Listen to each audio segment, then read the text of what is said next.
Welcome to the Real Estate Niche Show, a show that focuses on top real estate professionals who specialize in different niches of real estate. My name is Ben Kogut. Join me as we dive deep into the professional and personal lives of the experts of the real estate industry.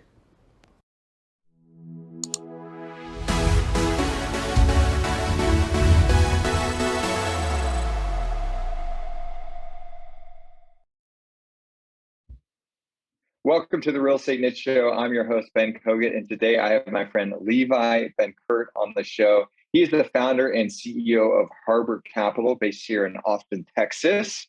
Levi has been involved, managed or developed over $400 million worth of real estate properties around the world, by the way. We might touch on that. He's incredible at building teams who are aligned around clear objectives and a shared passion for building a better world.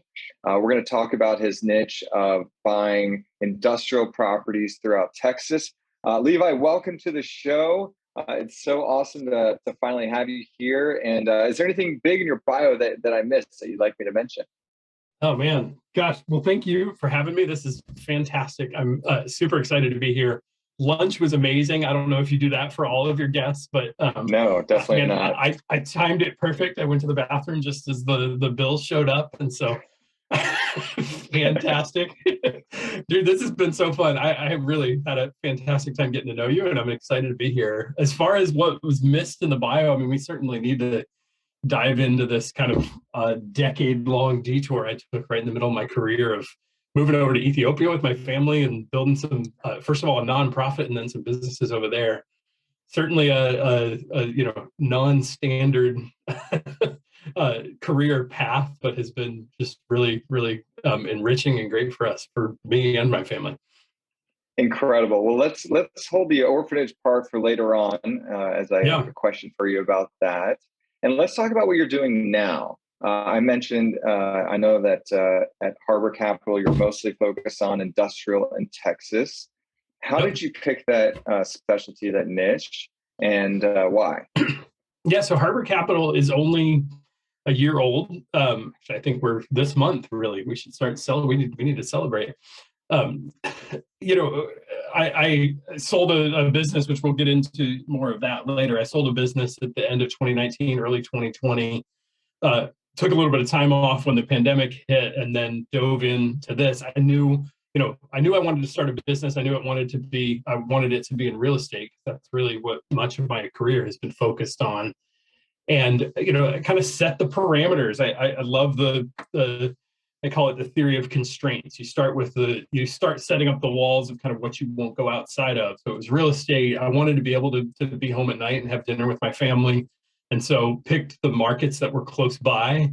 We're really fortunate to be located in Austin. So that means I can get to Houston, Dallas, San Antonio, or here in Austin, all of these incredible growing markets with, governments that are pro business, and, we just couldn't ask for a better place to invest. Those are all markets I can get to, drive there in the morning and come home, be home for dinner. And then really just looked for a specific niche within those markets where I felt like there was a lot of runway, a lot of room for growth, but also just kind of overlooked. It's been a highlight of my career throughout all the different real estate projects that I've done, is finding something that not everybody else is looking at, something that's a little bit maybe off the beaten path, but provides an opportunity for incredible returns, and it's something that I can become, an expert at. And that's certainly my goal for me and the team that we're bringing on to grow Harbor Capital, is to become, just absolute best in the business. So you have a niche within a niche. Can you give us an example of maybe an industrial property that you guys have done? Yeah, so we do a lot of single tenant net leased buildings. So we'll buy a 50,000 square foot building that is maybe under leased or kind of mismarketed for some reason or another. We really try to stay away from the big value add construction projects. It was another one of the constraints that I set up, is I've done a lot of construction in my career and had seen just the volatility of construction, timing, costs. As the Sam Zell likes to say in his book, that the time between when you start a construction project and when you finish it, you're almost never in the same market that you started in, for better or for worse, often for worse. And so what I like to do is go, make money on the buy. We find an opportunity where we're able to go in and buy something that, not everybody's looking at. Therefore, our seller doesn't necessarily know the value of their property. And, we're able to buy something where we have value on day one. I'd like to take that a little bit further if we can, Levi. How are you going about in finding deals? Yeah, so we do a good bit of off-market direct outreach. And so, we certainly have a number of brokers that I'm very thankful for that do a great job of bringing us deals. And, we'll look at stuff on market. We're not trying to say we're exclusively off-market, but many of the opportunities that we've found come from just literally knocking on doors. And so we have people on the team that, are putting on tons of miles on their cars, or constantly going to these different markets and just getting to know people out there. A great source for us is property managers and leasing brokers. These guys are they're the ones on the ground that know tenants who are going to move out, or who's out there looking to lease, and get to know all the property owners personally. And they're kind of more embedded in the community in many ways than a broker who's just there for the transaction. Mm-hmm. Mm-hmm. Okay, yep. Got it. Yeah. So direct to ownership, that's like old school real estate 101. Old school. Yeah. That's great. And then, property managers and leasing agents who are actually boots on the ground and in touch with the actual owners of the properties. They probably catch wind of whenever the owner is ready to sell. And so getting on their radar makes a lot of sense. And so let's keep moving this a little bit further. And once you have a deal, let's talk about the capital raising side of things, because I really feel like you have a unique perspective on that, whether it be with your previous relationships before you just started exploding on Twitter. So maybe let's tell everybody about kind of that journey. Yeah, so I feel like I've got the cheat code in order to scale a business. I mean, we started a year ago and we just purchased $30 million within our first year. Have another $30+ million worth of LOIs that we've got signed and are now working to head to contract on. We're growing quickly and have been able to I wouldn't say easily, because fundraising is always, I always want to take it seriously, but we've been able to fund the purchases that we've made with plenty of investors. And so that side has really not been a bottleneck. I think that's probably the best way to describe it. Mm-hmm. The cheat code, though, being that, I brought a lot of relationships to the table. And so there were family offices and investors who I have, some of them I've, were invested in my first deals that I did as a GP 18, 19, 20 years ago, have invested in dozens of deals with me over the years as we went along. And when I call them up and say, hey, I've got this project and I really trust this, this is a good one to buy, they trust me and they're able to come in and get involved quickly. So that certainly helped us get launched early on, so that we were able to, we didn't have to kind of stay in the trenches like I would have earlier in my career, buying, 200,000, then 250, then 350, and kind of starting low. We were able to jump real quickly to where I think our fourth transaction was an $11 million purchase, to where our last LOI that we just sent out was $42 million. So we're growing, scope very quickly. And so many of those family office relationships are, they're kind of the core, but really, I stumbled upon this community on Twitter in May of last year. I literally, to me, Twitter was where like Elon Musk and Donald Trump were, and it wasn't like somewhere that I wanted to necessarily hang out. But I was on a due diligence call with a seller who was selling us a property, and he just happened to kind of know about this community and told me about it and was like, hey, you should really go check this out. And so I got on there and just, immediately found some, like Moses Kagan and Chris Powers, and like there's just some really dynamic, Michael Girdley, some dynamic personalities out there just putting out amazing content. And I was like, this is free. This is absolutely incredible. And so I at first just started asking questions, and we'd get the most thoughtful responses, and often an offer for a phone call. And like, one thing would lead to another, and it just had these kind of building these really dynamic relationships. And so then I started just committing over time to post more. And so every day I would post something, and then maybe twice a day, and just kind of kept going to where then completely without like there was no effort put into that. What the thought wasn't, I'm going to go find new LPs this way. Started getting people reaching out, and then people just from my bio going and finding our website, signing up, and building these relationships with accredited investors who then started putting money into our deals, to the point to where we're now well over 800 registered accredited investors on our list. Quite a few others who have just signed up, and we haven't kind of gone through the accreditation process with them yet. And then to where our last raise, we raised $10.9 million, and it took 9 minutes. It was Amazing. Incredible. And what was crazy and kind of sad is we only needed to raise 5.8 for that one. I had just accidentally left the cap off. Like our software that we use will shut off when you get to the limit, is what it was supposed to do. And somebody walked in right after I'd posted it. And so I had this conversation and then turned back to my computer and was like, oh my gosh, we're way over. I mean, thinking this was going to take days, but it took 9 minutes. So shut it off, and then had to have those really unfortunate conversations where you have to go back to LPs and tell them, hey, I know you think you've got an allocation, but we're actually pulling you off this one. I felt terrible. I've had to do something like that before as well, and it's not a fun conversation to have. But I want to take a step back there. So when you were starting your Twitter journey, you have like over 17, almost 18,000 Twitter followers in less than a year.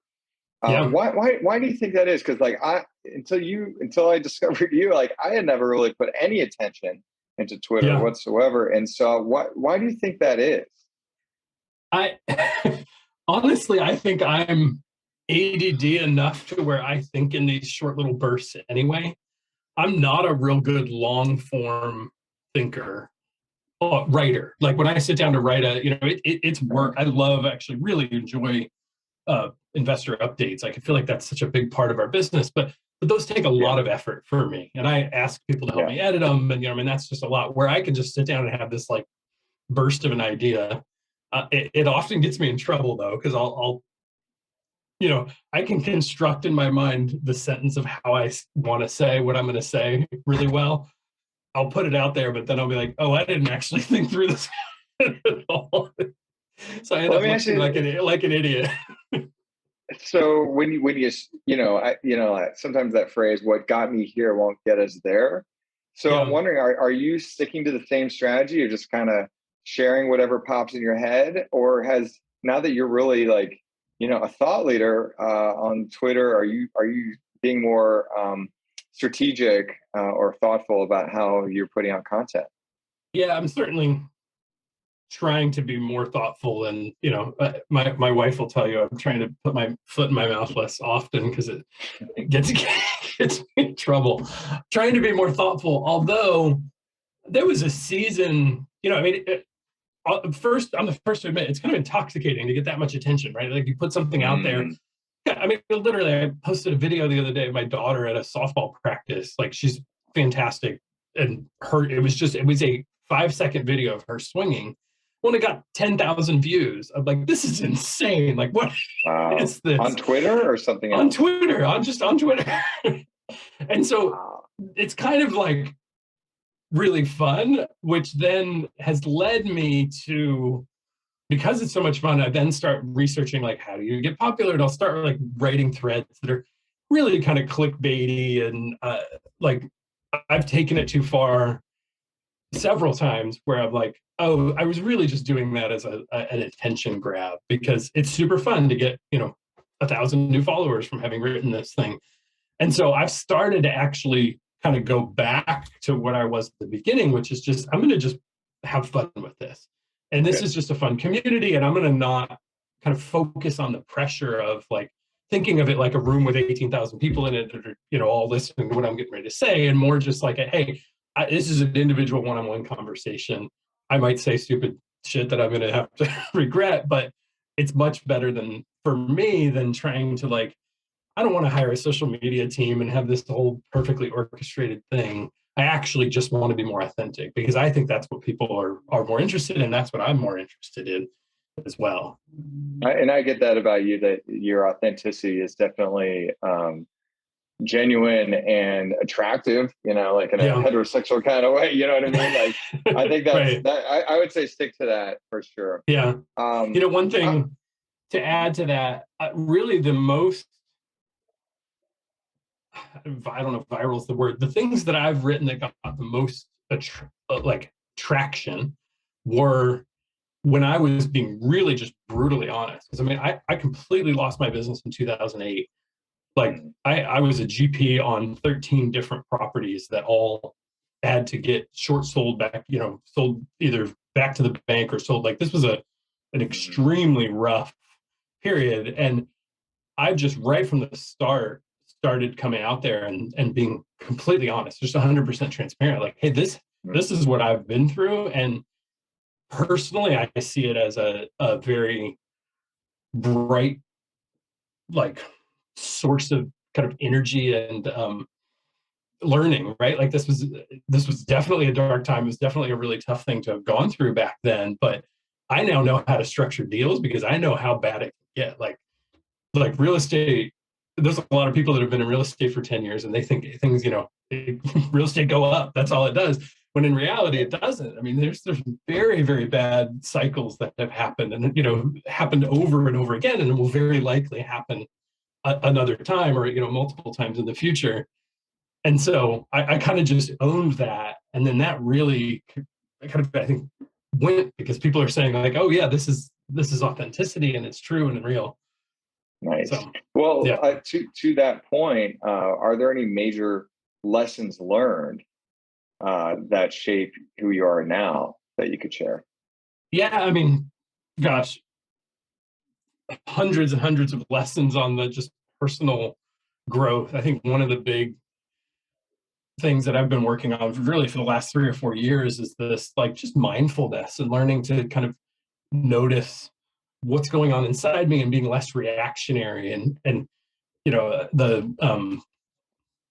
gosh, I can't remember the Man's Search for Meaning, that Viktor Frankl book. He talks about lengthening the space between stimulus and response, and how that like life is made, like the beauty of life is made within that, stimulus. Something happens, somebody says something to you, something happens, and how long it takes you to respond.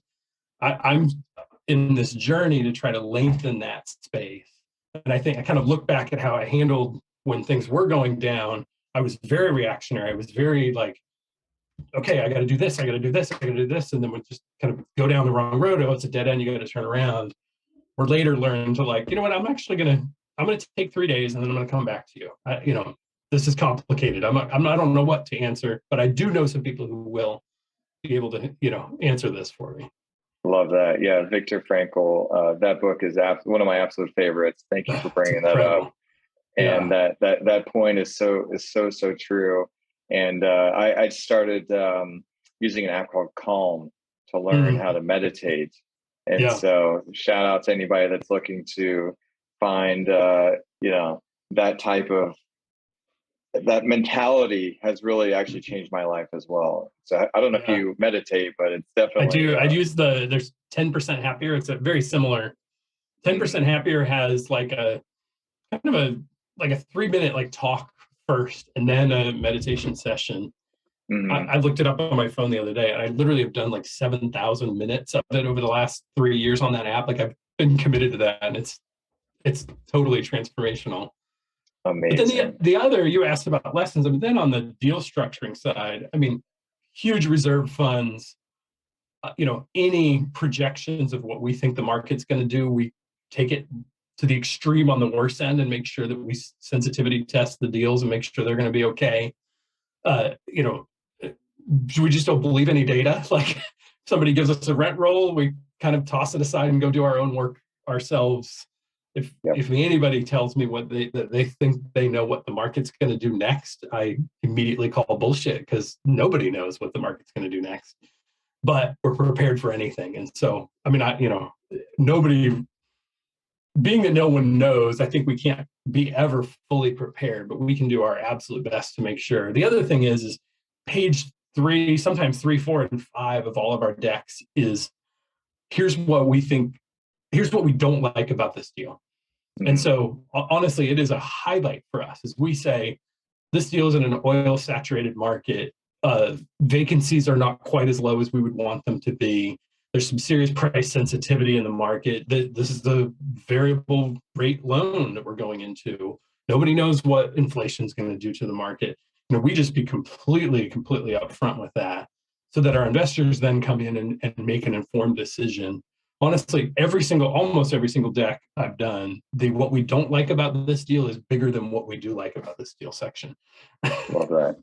That's that type of transparency is going to continue to like be the fuel to your rocket ship that I know that you're on. And in addition to that, I know that you have really spent a lot of energy surrounding yourself with great people. And I'd love to know, what is your thought process when bringing people onto your team? I've got this, you would think it's a negative, but I didn't actually even finish high school. I didn't go to college. And so I basically, from early on, recognized that I was going to need to surround myself with people who were smarter than me.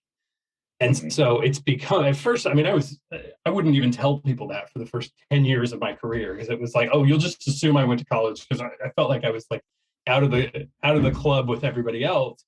But then I started to realize, like, all of these people have a certain way of doing things that's so inside the box structure. And I can sit here and look at this from a completely outside the box, like 60,000 foot view that often gives me a perspective that's different. And then I can go hire people that are much smarter than me and put them to work and not have to be worried about like, oh, should I be doing this or should they be doing it? Well, certainly they should be doing this. And so it just taught me early on that I've got to find the very best people. And my role is to inspire them. I heard it was that famous saying that Steve Jobs used to say of, I don't play the instruments, I play the orchestra. And I feel like that really applies to me, where I don't necessarily know how to, do financial modeling or do any of these individual components really well. And I think that it would actually kind of slow my growth, slow our growth as a company, because I don't necessarily always find the right people on things that I know how to do, but I find the best of the best of the best of things I don't know how to do. That makes perfect sense. I love that. It reminds me of my business partner, Corey. He has done a phenomenal job of bringing an orchestra on our team together as well. And that's what gave me the opportunity to get involved with HJH. So awesome. I think that's definitely going to be something to watch as you guys are moving forward, for sure, because I think you have a gift for that. Yeah, that's awesome. Super cool. Awesome. So we're going to pivot a little bit, Levi. We're going to talk a little bit more about you, and I'm going to ask you some of those questions that I love to ask everybody, which is, in addition to anything you've already shared, personally or professionally, how do you like to invest in yourself? That's a good question. I, for the last 4 months, have finally made the commitment to hire a personal trainer and have been going faithfully 3 times a week for an hour at a time. And that has been incredible. It's a time to think while I'm in there. It's a time and I've always been real active, and I've, got a bike that I put like 1,000 miles on during COVID, and definitely like very active, but it wasn't like this dedicated focus. It was always just kind of whenever it was convenient. That has been really incredible for me, and it's something that I wish I had, because obviously it's not cheap to hire a personal trainer. It's something that kind of looking back, I wish I would have done years earlier, because it was something I should have. Obviously we all choose where to spend money, and every day is a kind of capital allocation decisions. I wish I had done this a lot sooner than I did. Love it. And moving to the next question, how do you like to invest in the community? And I'd actually steer you towards talking about the orphanage, because I think that's a powerful story. Yeah. So after kind of 2008 hit, I had, going into that, I had 400 lots big home building company that I had built up, and we were constructing houses and selling. And then, I mean, this was all in Northern California. 2008 hit hard, extremely hard. The portfolio that I owned dropped 85% in value in the span of 18 months. And so it was just a really painful time. My partner in the business, who I had been a really good friend of mine, ended up not being able to pay his salary and laid him off. He had a liver condition that flared up after that and died literally 4 days after I laid him off, which I kind of at the time took that as this personal, like it was my fault that had happened. My brother, who had been struggling with mental health problems for years, committed suicide within a couple of weeks of that. Meanwhile, I had built this, what was a year earlier, this great community of 25 employees in this big office. And I was like, almost every day going in and laying somebody off and kind of culling this team down smaller and smaller and smaller. It was just incredibly frustrating time. Meanwhile, my wife and I had 3 kids, and I would come home just a ball of stress at the end of the day through this season. And so my wife was like, hey, let's go do something different. And so we moved to Ethiopia. Had heard about a situation where there were some kids that needed an orphanage kind of whole structure, organization, everything built around them in order to care for them. So we did it. We moved over there, worked with a group of locals, and built an orphanage, built the buildings, and hired staff. And a couple hundred kids have been rescued, and it's actually still going today. So it started in 2009, and it's 12 years in. Kids are now graduating out of college that went through the program, who started out on the streets, and it's been a really amazing thing. So we were 3 years of full-time dedicated to that, and then started back into business. Actually, even while we were in Ethiopia, did some businesses as well.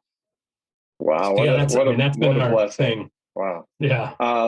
Let's in this second, I'm going to ask you for some links and stuff, so we can put all that in the show notes, so that if anybody wants to support that, we could do that. But the last question, of course, is how do you define the word success? Yeah, that has been something that has evolved quite a bit for me over time. Having grown up in both me and my wife were just generations of not necessarily having resources and wealth and not knowing how to manage it. And so for me, early on, it was always numbers, right? It was, I got to get to this number of net worth, this kind of income, passive income. There's all these ways that we define these things, and would always achieve those numbers and find a real sense of dissatisfaction with what I'd built and why, and what was going on there. And so for me, that has flipped to be just freedom of choice, to be able to decide how to spend my time, to be able to be more, I want to go on a hike on a Wednesday at noon if that's what I need to do. I want to go be able to spend time with my kids, and all our kids are kind of into all sorts of different things. I've got one daughter that rides motocross, and another daughter that plays softball, and my son's at UT here, and I'd love to go hang out with him. And it's just to be able to be in their lives without the stress of, am I going to make it? It is really success for me. Oh, that's beautiful. Well, you sound successful to me. You sound like you have an incredible family and an incredible business and a bright future. And I'm really honored to get to connect with you. And thanks for coming on the show. And so if somebody wanted to get a hold of you, what would be the best way for them to do that? So harborcap.com is our website. On Twitter is at Levi James here is my handle on there. I am on there far more than I should be, talking about all kinds of stuff. I try my best to answer all DMs on there, so certainly reach out to me. That's a fun way to connect for sure. And then the orphanage is elevateorphan.org. Fantastic organization. My wife and I we're not, as of 4 months ago, we're not in the director role anymore. We passed that off, but still big financial supporters and just an amazing organization. Amazing. Great. And any parting words of advice? Oh gosh. I'll go back to that what we talked about earlier about the book that we were saying. Gosh, now I can't remember his name. Viktor Frankl. Learn to lengthen the space between stimulus and response.